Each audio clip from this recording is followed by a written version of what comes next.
I get happier about the harder it is because I know that no one else will follow. It's a selection effect. And I think if you can shift from this is hard to no one else will be able to do this, then it flips from being this thing that you're like, oh, poor me, to oh, poor everyone else who's going to have to fucking try. Yeah. Listen, every day when you get out of bed, life's standing right there to kick you in the face, man. And you have to be ready for it, and you got to deal with it. You can't curl up into a ball. You can't run away from it. You can't hide.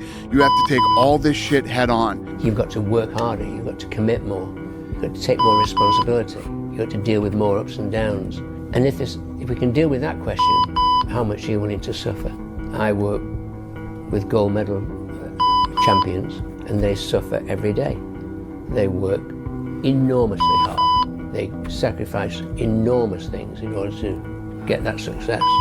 You might think that life is unfair. You might think that life dealt you a bad hand, but I'm here to tell you life will give you exactly what you tolerate.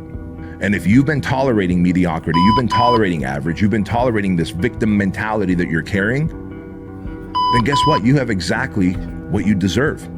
I don't deserve to be that man, but I can still do the things that can create it. And that also means that I have to go through the circumstances that would create that man, which means that if I have unbelievable big dreams and big goals, then I have to go through hard times.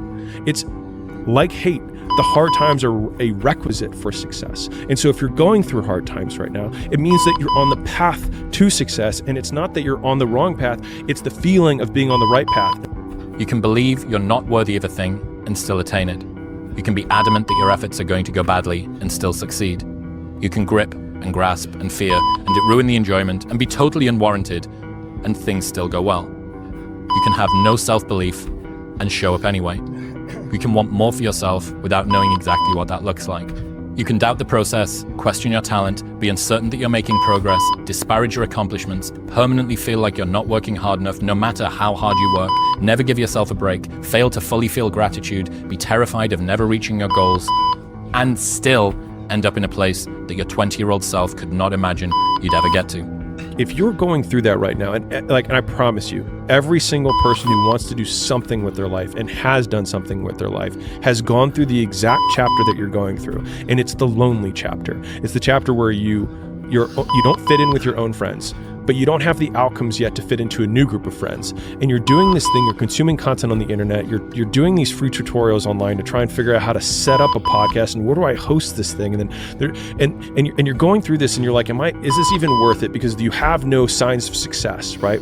But if there's anything that you can take away from what we're saying right now is that the sign of success is the hate that you get along the way. And what you can't do is bend the knee to their hate and fit back into the conformity because it's comfortable and it's warm. Because like in the Matrix, when Trinity opens the door, when Neo's about to go take the red pill and he wants to get out of the car, she says, Neo, you've been down that road and you know exactly where it leads. And I know that's not where you want to be.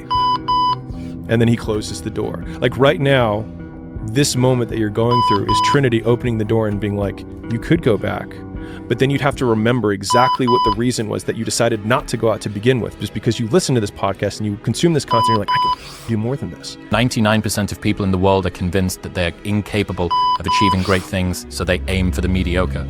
The level of competition is thus fiercest for realistic goals, paradoxically making them the most time and energy consuming. If you are insecure, guess what? The rest of the world is too. Do not overestimate the competition and underestimate yourself. You are better than you think. I became the most obsessed person on the planet Earth. I had to invent a guy that didn't exist. I had to invent a guy that can take any pain, any suffering, any kind of judgment. I had to build this callous mind, and I built it through suffering. You keep going to the next level. You suck at the next level. You're not doing anything at the next level. So here's what that example is. Here's a human being. They've reached here. They're beating most people. They think they've reached it. They have no idea that there's that level there because there's fear. People that tell you, oh my gosh, you're so amazing. You're so this. You're so great. Wow, Patrick. Wow, Johnny. Wow, Steve. Wow, Bobby. Boom. You believe it. But you're not there yet because you haven't reached your capacity yet. The only true test of intelligence is if you get what you want out of life. And there are two parts to that. One is getting what you want, so you know how to get it. And the second is wanting the right things, knowing what to want in the first place. There is no life hack. To grow that thing, how do you grow it? Do it, and do it, and do it, and do it. That's the hack. I'm a winner. I'm going to win. It will be more difficult. It will require more effort on your part. But you know what I can tell you about that?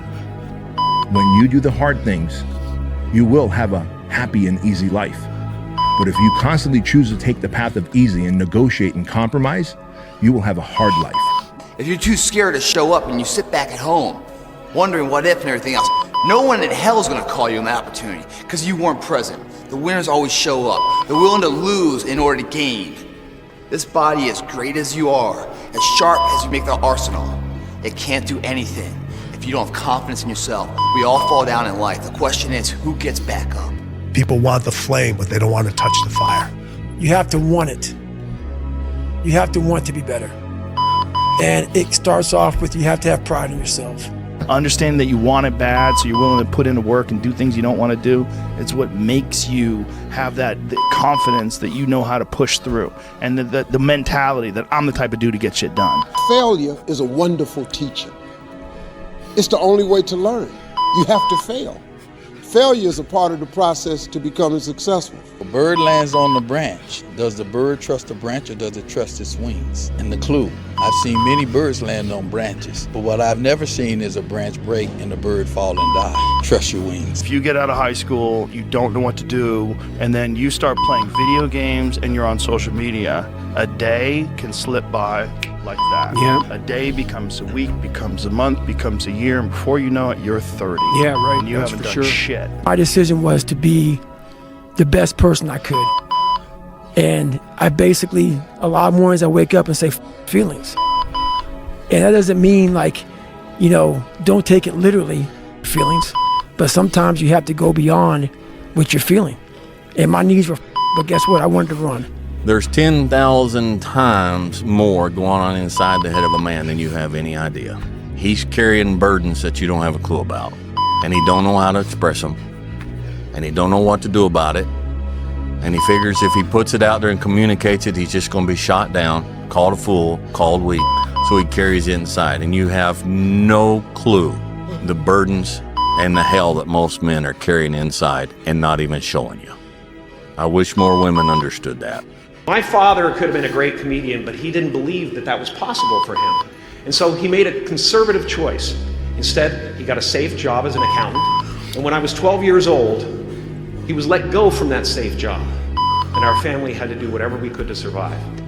I learned many great lessons from my father, not the least of which was that you can fail at what you don't want. So you might as well take a chance on doing what you love.